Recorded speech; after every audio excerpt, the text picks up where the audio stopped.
সুন্দরবনের নদীর পাশে মানুষের জীবনযাপন খুবই কষ্টে কাটে। তাদের জমি জমা বেশিরভাগ চলে গেছে নদীর গভীরে। তো এখান থেকেই তাদের কাঠ সংগ্রহ করতে হয়। নদীতে ভেসে আসা কাঠগুলোই তাদের জ্বালানির কাজে লাগে। তো সব কিছুই মিলিয়ে এই সুন্দরবনের মানুষের কষ্টের জীবন অনেকটাই। তো সেটাই তোমাদের সামনে তুলে ধরেছি ভিডিওর মাধ্যমে। তো পুরো ব্লগটির সঙ্গে থাকো, স্কিপ না করে।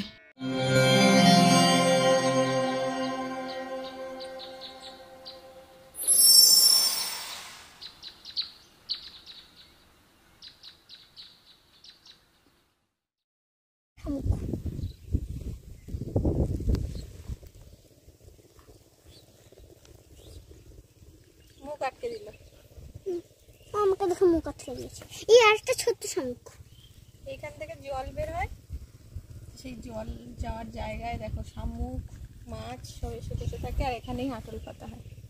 ওই একটা শামুক, ওইটা আবার লেজ খুলেছে।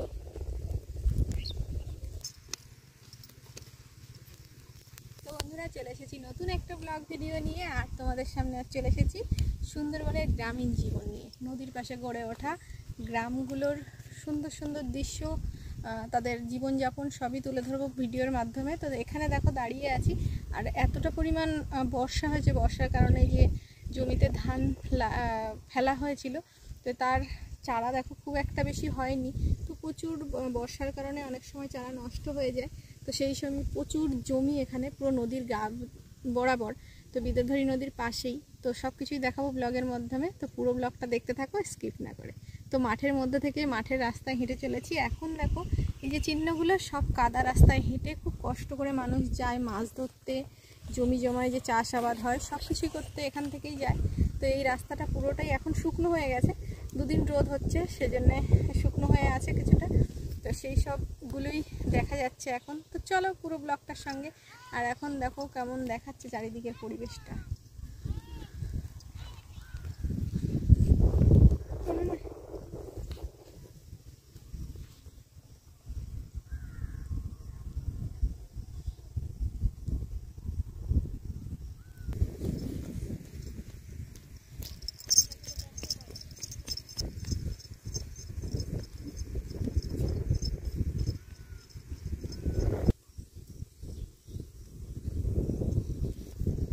বন্ধুরা, এখানে দেখো চাষ শুরু হয়ে গেছে, যেহেতু ধানের পাতা ফেলা হয়ে গেছে, ধান লাগাতে হবে, মানুষের তোড়জোড় তো শুরু হয়ে যায় এই সময়টা। তো এখানে চাষাবাদ করা আছে। দেখো এখন এখানে বড় বড় ট্রাক্টর তো ঢুকতে পারে না গ্রামের মধ্যে, তো ট্রিলার দিয়ে সব চাষ করা যায়।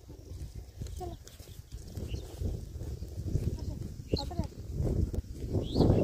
উঠবে না কিন্তু রোদের মধ্যে।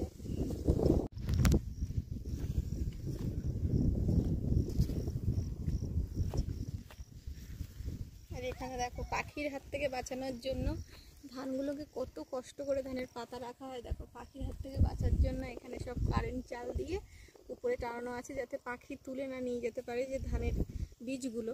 তো চলো, এখানেও ভালো মোটামুটি হয়েছে। বর্ষার কারণে প্রচণ্ড পরিমাণে বর্ষা হওয়ার জন্য ধানগুলো নষ্ট হয়ে গেছে। তো যাই হোক, এখন আপাতত দুদিন রোদ দিয়েছে। চলো এখন আমরা কি রোদ দেখো, কালকে আগের দিনের মতো প্রচণ্ড পরিমাণে রোদ আজকে। চলো নদীর দেখো কাছে চলে এসেছি। তোমরা তো ভরা জোয়ারে নদীকে দেখেছো। দেখো বিদ্যাধরী নদীর এই সামনে যে দিকটা ভাটার সময় কেমন দেখায় দেখো। এখানে নদীর যে ভাঙন হয় বলে প্রচুর পরিমাণে ভাঙন রোধ করার জন্য অনেক কিছু দেওয়া আছে, সেগুলোই দেখতে পাবে তো ভিডিওর মাধ্যমে। তো দেখতে থাকো। এখন একটু আমরা বসে নিই, অনেক কষ্ট হয়ে গেছে হেঁটে হেঁটে, সেই গ্রামের মধ্যে থেকে হেঁটে এসেছি, এখন হাঁপিয়ে উঠেছি। আমার মামামের কোনো কষ্ট নেই, ও আনন্দ করে বেড়াচ্ছে। এটা ধরো, মুখ দিয়ে উঁচু করে খাও।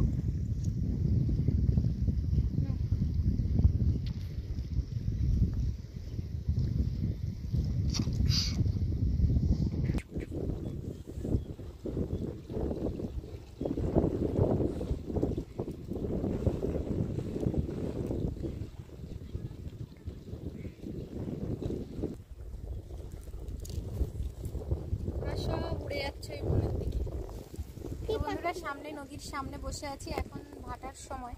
তো জল অনেকটাই চলে গেছে, আর উপরের যে দিকটা আছে পুরো জঙ্গল। তো সেই জঙ্গলে দেখা যাচ্ছে দেখো সুন্দরবনের গভীর অরণ্য আমাদের সামনে। আর আমরা বসে আছি এই উঁচু বাঁধ করা আছে কংক্রিটের, তো সেখানেই বসে আছি। আর এত ভালো লাগছে কি বলবো, প্রত্যেকটা নদীর ধারে গেলে তোমরা দৃশ্য দেখলেই বুঝতে পারো, যারা মোটামুটি সুন্দরবনের ভিডিও দেখতে ভালোবাসো। তো যাই হোক, এখান থেকে এখন যেহেতু ভাটার সময় সবাই সবার, অনেকে মাছ ধরছে, অনেকে এখান থেকে যে কাঠগুলো পড়ে থাকে জোয়ারে ভেসে আসে সেইগুলো তাদের বাড়িতে গুছিয়ে নিয়ে যাচ্ছে, যেহেতু রোদ পড়েছে, রোদে শুকিয়ে নিয়ে সেগুলো জ্বালানির কাজে লাগবে। তো সেই সব কাজকর্ম করছে এখানে নদীর পাশে, সবাই সবার কাজে ব্যস্ত। মাছ ধরা যেমন কাজ থাকে, নদীর পাশে অনেক রকম কাজ থাকে। তো সব কিছু মিলিয়েই দেখানোর চেষ্টা করব। আর দেখ কতটা কষ্ট করে একটা বাঁধকে ধরে রাখতে হয়, তো নদীর মধ্যে দিয়ে যাতে ভাঙনটা রোধ হয়, তারপরে বস্তায় বালি ঢুকিয়ে সেই সব জায়গাগুলো পূরণ করা হয়েছে, তবুও সেই বাধা মানেনি। অনেকটা সামনে গিয়ে কংক্রিটে সাপ কি বলে সাপ কই কই দাঁড়াস সাপ, কই না চল ভাই দাঁড়াস সাপ, দাঁড়াস সাপ কি বড় সাপ না, নদীর ধারে এরাও ঘুরে বেড়ায়।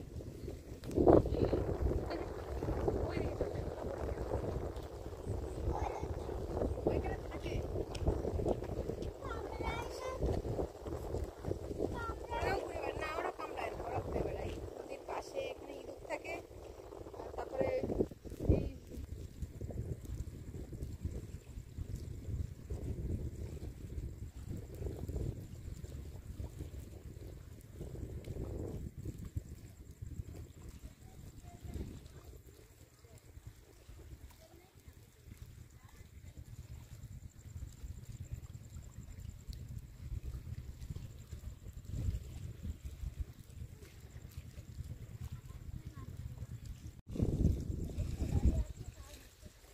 মনে হয় মাঝখানে রাস্তাটাও ভেঙে গেছিল, ওইটা ওটা তো বড় ছিল। হ্যাঁ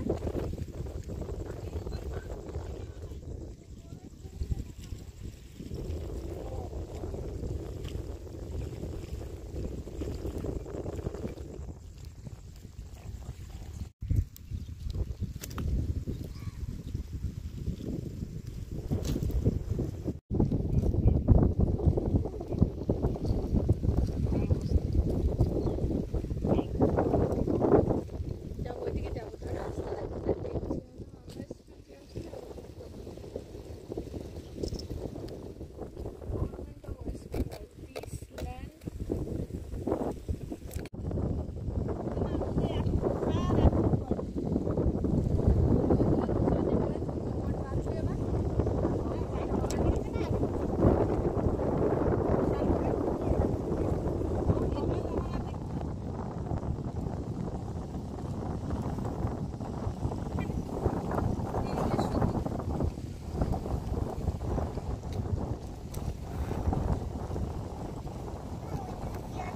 ওই যে ওই দিকটায় যাই আমরা, ওই দিকটা ওই দিকে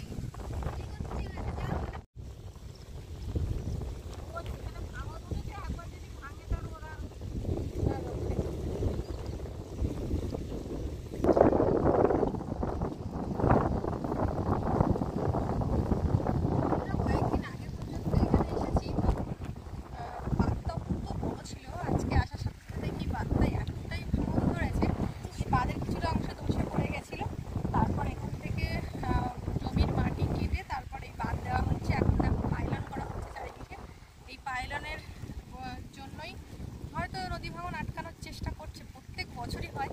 তো কয়েকদিন আগে আমরা আর আসিনি, তো তার মাঝেই এত মানে একটা বড় ভাঙন হয়ে গেছে, তো সেটাই দেখতে পেলাম। তো খানিকটা সময় ওনাদের সাথে গল্প করছিলাম যে কতটা ক্ষতি হয়েছে মানুষের। জমির মাঝ বরাবর পর্যন্ত মানুষের জমি জমা ছিল, তো এখন আপাতত কিছুই নেই, সবই জল, মানে নদীতে গ্রাস করে নিয়েছে। আর নদীর ওপারটা এক কুল গড়ছে আর এক কুল ভাঙছে, তো সেটাই চলে আসছে পরপর। তো চলো আমরা একটু নদী ভাঙনটা তোমাদের দেখাই, যে বাঁধটা কেমনভাবে ভেঙে চলে আসছে এই গ্রামের দিকে। গ্রামের অবস্থাটা অন্যরকম হয়ে যাচ্ছে, সবাই প্রায় ভয়ে ভীত হয়ে আছে যে হঠাৎ কখন বাঁধ ভেঙে গ্রামে না চলে আসে জল। চলো।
রাখা আছে। তো বালি মাটি সব বস্তার মধ্যে ঢুকিয়ে সব পাইলনে দেওয়া হয়। তো সে এখানে অনেকটা জায়গা দেওয়া হয়ে গেছে, তোমরা দেখেছো, আরও কিছুটা জায়গা বাকি আছে। তো সেগুলো দেওয়ার জন্য এখানে মাটি তুলে রাখা আছে। তারপর এই মাটিগুলো বস্তার মধ্যে দিয়ে নদীর পাশে দেওয়া হবে। তবে এইভাবে ভাঙন রোধ হয় না, যদি যে কুল ভাঙন ধরে সে কুল কোনো মতেই আর রক্ষা করা যায় না। তো সব থেকে বড় ভাঙন কুল বলতে পারো আমাদের এই জায়গাটা। তো চলো সামনের দিকে একটু এগিয়ে যাই, চলো।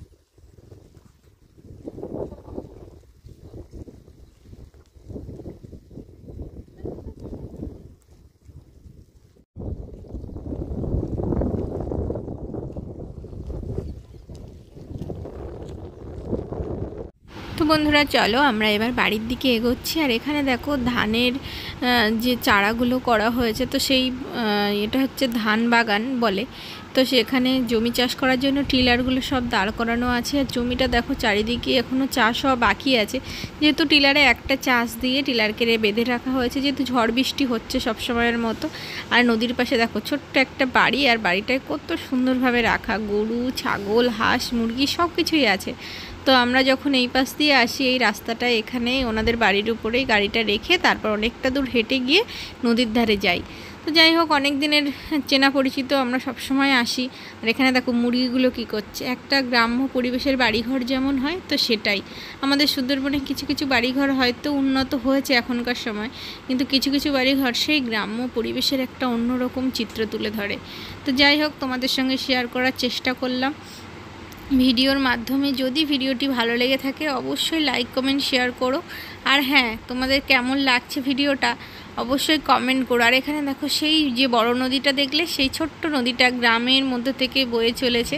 তো গ্রামের মধ্যে থেকে গিয়ে এটা হচ্ছে এখন অনেকটা দূর পর্যন্ত একটা গ্রামকে ঘিরে রেখেছে, যেহেতু বড় নদীর পাশে থাকা গ্রামের বৈচিত্র্য আলাদা, আর এটা হচ্ছে একদম ছোট্ট নদীর পাশে বৈচিত্র্য। আর যাই হোক, নদীর ওপাশ থেকে দেখো পাখিগুলো কত সুন্দর সারিবদ্ধভাবে উড়ে যাচ্ছে। ওরা যাবে সেই ঘন জঙ্গলে, যেখানে পাখির জঙ্গল নামে খ্যাত, যেখানে পশুর থেকেও পাখিদের আনাগোনা বেশি। সুন্দরবনের সব জঙ্গল তো সব রকম নয়, কোথাও রয়্যাল বেঙ্গল টাইগার, কোথাও বানর হরিণ অনেক রকমই আছে। তার মধ্যে পাখিগুলো দেখো কত সুন্দর, ওরা একসাথে উড়ে যাচ্ছে নদীর উপর থেকে। তো বন্ধুরা, তোমাদের সামনে দেখানোর চেষ্টা করলাম আমাদের সুন্দরবনের গ্রামীণ জীবনের, নদীর ধারে থাকা মানুষজনের যে গ্রাম্য জীবনে তাদের কাজকর্ম সব কিছুই প্রায় দেখানোর চেষ্টা করেছি আমার ভিডিওর মাধ্যমে। তো যদি ভিডিওটি ভালো লেগে থাকে অবশ্যই লাইক কমেন্ট শেয়ার করবে। আর যারা নতুন আছো চ্যানেলটিকে সাবস্ক্রাইব করে আমার পাশে থাকবে। আর অন্য ভিডিও নিয়ে টাটা। আর হ্যাঁ, কমেন্ট করে জানিও ভিডিওটা